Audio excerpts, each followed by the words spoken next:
Greetings, fellow stargazers.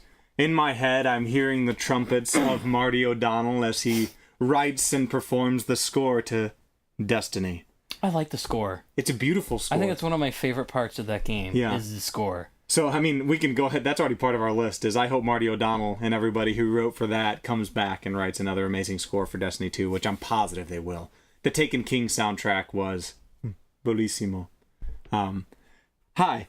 Destiny 2's gameplay is happening on May 18th, so Thursday. Of when we're recording this on a Tuesday. Yeah, so in 2 days, IGN is going to be showing the live stream of the gameplay reveal of Destiny 2. And by the time this comes up, it'll be yesterday. Correct. Or 2 days ago. Depending when I get around to this, this weekend, because I'm busy with Memorial Day ads right now. It will have just happened. Yeah. And what we're going to do is talk about our wish list for Destiny 2. Is playing Destiny 1, like, there was a lot to love.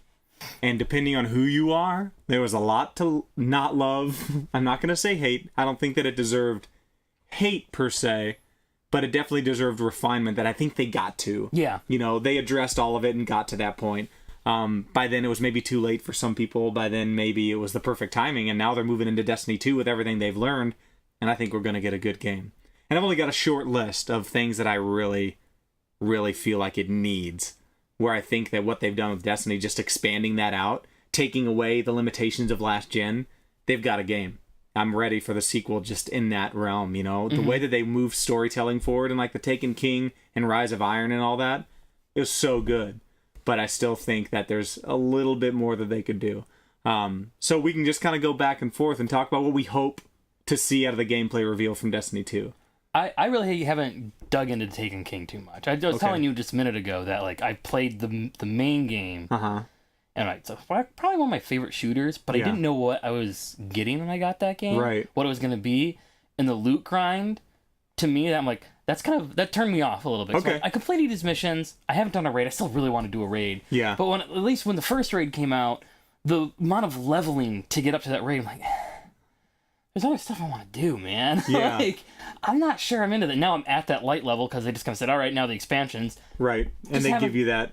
Yeah, just haven't gotten to around to it yet, but I'd really like to do them. And so I'm kind of hoping, and it looks like they're doing it, is just fixing some of the level system. I mean, I don't mind if you want to do grind for like that awesome gun or armor set for your class that you can have to take into the multiplayer PvP area, but don't shut me out of like some of the main story stuff, right? Just because I haven't played an extra 20 hours to get to that light level or the extra level. Well, then it's funny too. Like there always was kind of like a soft wall.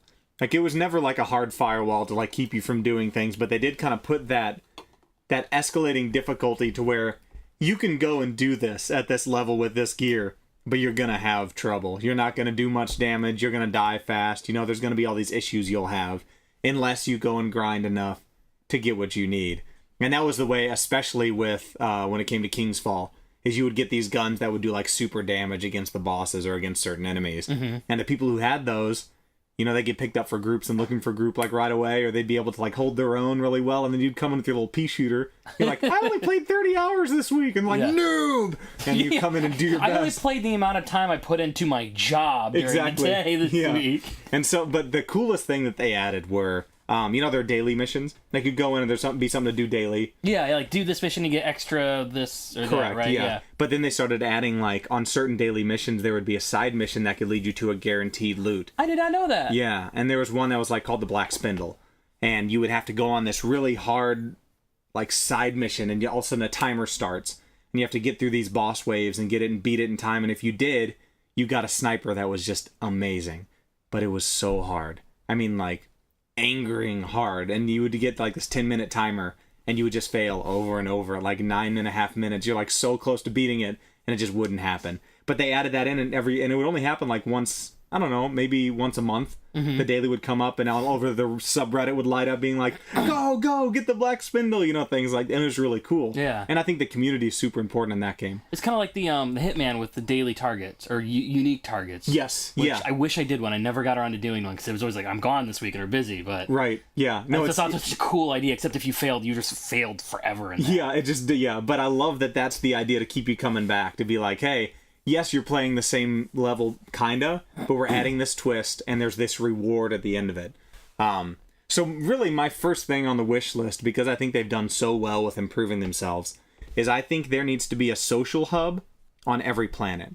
So you don't have to go back to the tower each and every time you want to do something between missions, like to take care of your gear if you don't have a gear inventory manager on your phone, or you're not using the gear or the Destiny item manager on web interface. I want to be able to just like go to Mars or wherever I go, and there's like a social hub there, and I can just kind of pop in, get my stuff. There's people with side quests, you know. There's maybe more of like a town, World of Warcraft kind of feeling, where like there's nodes of where you can stop, and each of those has like a social aspect to it.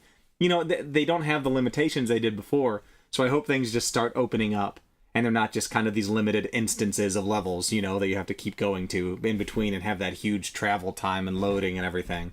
That's what I hope first, is just social spaces on each planet. So I hope we see something like that in the gameplay reveal. Or maybe E3. They might hold some stuff till E3, you know. I don't know what's in their pockets. Another thing that I would love to see is, you know, with it opening up, potentially, hopefully that social world happens in there. I hope that we see things like sparrows being not right off the bat. Where, like, you have to kind of travel and, like, see things. Or in Final Fantasy XIV, like, before you could get a chocobo, you could rent one, and it would take you, like, from point A to B. And you're going on this thing kind of like a monorail at Disney. And you're like, ooh, I want to go see that. And you're like, oh, wait, no. And then like, ooh, I want to go see that. You know, but they're like way over your level, and you're safe because you're being taken there. And eventually you get your own. And all of a sudden this world opens up you can travel to. And you have like a chocobo, and you can go to the ends of the earth because you're fast enough for it, you know. But getting a sparrow right off the bat, you're like, well, I'm just going to go from A to B, you know, as fast as I can. There's no reason for me to be here. Sparrow Racing League helped that, but that came and went, you know. It wasn't like a solid thing. So I'd like to see that be more of like a goal, you know, at some point in the game. I don't know. What about you? I think the thing I want to see most, and we already got it with the story trailers, and then again, I didn't play Taken King, so I didn't see what they were doing with that expansion, story-wise. But I wanted them to have their own voice and like their own style, and anytime you see with Destiny, it's just like, here's this great legend of this thing. It's like almost like Lord of the Rings in space, like this Doom of the guys over there, like whatever, just thing. But then seeing the trailer with Cade 6 with Nathan Fillion, just like perfect voice for that. Like, that's what I want. Well, he was the star of Taken King. Okay, I didn't get to Taken King. I just didn't get to it. Right. So you figure out everything about like Crota, you know, you knew about him, right? Yeah. Well, you kind of meet his papa, you know, and so Cade 6 kind of tells you all about him and what he did, and the Queen comes back into play that you met and did stuff for her and her brother, and like they were there like for 5 minutes in the original, and then like that was it. Right, and so their like whole kingdom gets taken apart, like in this, and you're kind of going after it, and Cade 6 is directing you because he has experienced all this before, and so Nathan Fillion is like narrating your entire story. And then you have Zavala, you know, he's in, I can't remember, he was a voice, he was Silas in Horizon Zero Dawn. Okay. So he was in it a lot too, and they would kind of talk back and forth and do things, and that narration all of a sudden was amazing. Yeah. Like they got this storytelling chops from, it like blew me away, you know? It just wasn't something that existed in the other games. Well, the other DLC, rather. What I'm looking forward to is the dynamic in storytelling, where it's not like, they had a great lore, they had a great world, but there was like, it was all the same heaviness and downtrodden and just like so somber. And all you had was the speaker talking to you. Yeah, the speaker. Guardian. Who sounded kind of like a raspy voice. But it's also kind of calm, like, the world's going to end. Like the old Dumbledore from the first two. Yes, yeah. That's who he sounded like. World's gonna end. The soft-spoken Death Sayer. Yes.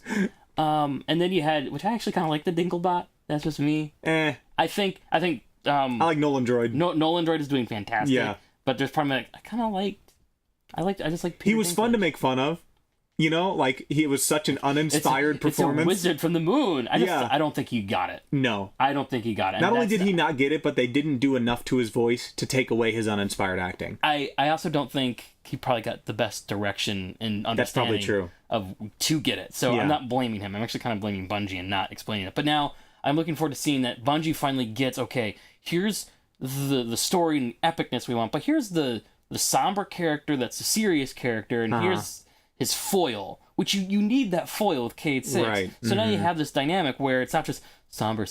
You have something to bring the mood back up and also give it its own voice to the series and to the franchise and to the story that, to me, that's what's going to draw me in. Like, I see K6 thinking, the gameplay's solid. I love the gameplay. Yeah. I don't think there needs to be much done to the shooting mechanic and just how all that works. I think Bungie knows what they're doing with that. But, man, the story. Yeah. And now I see, like, oh, yes, I'm in. It's good, I'm in. And I think that, well, it's funny, looking at Bungie and 343, who took over for Bungie on Halo. Nathan Fillion is kind of pushing both of them. It. Yeah. Well, he's Buck, in Halo. And he was the best part of Halo 5, which was kind of, the campaign itself was kind of a stinker otherwise, but he was a lot of fun. I didn't think it was that much of a stinker. No? Granted, I had only ever played Halo 1 before that, and so I got Halo 5 along with the Master Chief Collection and played it within a few weeks through all 5 of them. Yeah. And I was also kind of thinking of story in my head, and really, if you look at Halo 1 and Halo 5, Master Chief in Halo 1 is milquetoast. Well. And there's not a difference in between the milquetoastness of Master Chief in 1, which there's no character arc with him, no personal stakes, just get home. Same thing with whatever the new guy is everybody hates. I'm like, it's just, if you like Halo 1, granted, you want to play more as Master Chief because that's what you know, but... Yeah.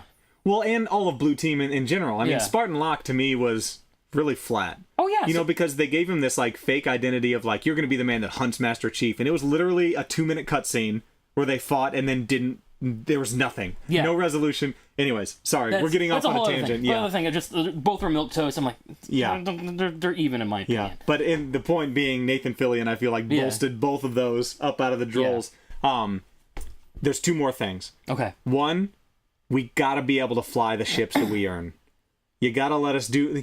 We spend so much time getting these ships, and it's just a loading screen. Yeah. So you get me this really fancy loading screen, which, thank you. Okay, I mean, I go to the tower so much, it's something to look at, but I want to be able to fly it. Give me space missions or space combat or anything. I mean, even if I'm just traveling, if I decide I want to, instead of quick travel, I can fly to my planet. Maybe do a little bit of shooting, maybe even just asteroids, something from here to there, just for fun, But give me some reason to get these ships other than a loading screen, To me, that's, I don't know.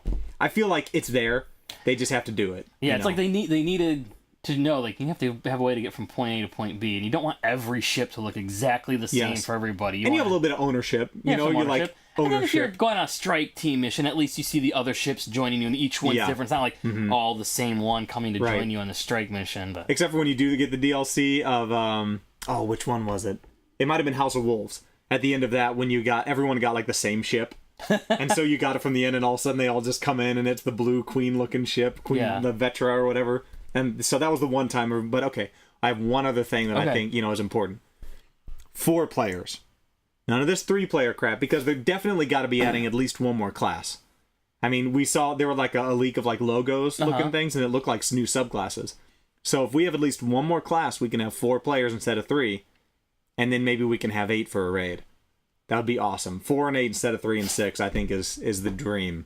Because I felt like 3 was really limiting, There's not many friend groups you have where there just happen to be 2 groups of 3. Yeah. But a group of 4 is easy to put together, and you can kind of swap in and out of the 4. Or if you have 8, you definitely have room for everybody, you know? But I just felt like 3 was really limiting. And now they have the opportunity to kind of grow that. I hope they do. That would make me really happy. And along that, if, they're expanding it and new technologies, they're not inhibited by last gen anymore. Yeah. I hope that when you go into a world and a planet, there's not just limited to 2 or 3 fire teams that you see, but it's 30 to 60 players. So it feels vibrant and alive. Yeah. Guardians are actually out there trying to save their world, or whatever. I don't know the whole story, except for the fact that our last city has been attacked and destroyed and now we're kind of rebuilding. So I think it would make more sense that all of us are out there scavenging and scrapping and trying to get everything. So it'd make more sense for me to see more Guardians out there on the planets, than just 2 or 3. And live events would feel so much cooler with random bosses. Yeah. If there's 35 people shooting at a Devil Walker, But really, that's all I have as far as please, help us out. Everything else, I'm just excited to see. I'm like, what have you guys been doing behind closed doors? I know that all the developers have a copy at home. And they're all playing on a closed test server.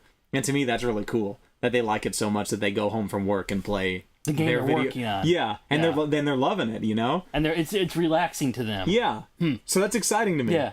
But, I mean, we're going to find out super soon. And then E3 is right around the corner. So I think everything we need to know about Destiny 2, including, hopefully a beta release date. So then I'll actually pre-order it. Yeah? Yeah? Yeah? We should do a raid. If you want us to do a raid live, you got to tell us. And then we'll do it. Yeah. I'll do them. I'm game. All right. Destiny 2.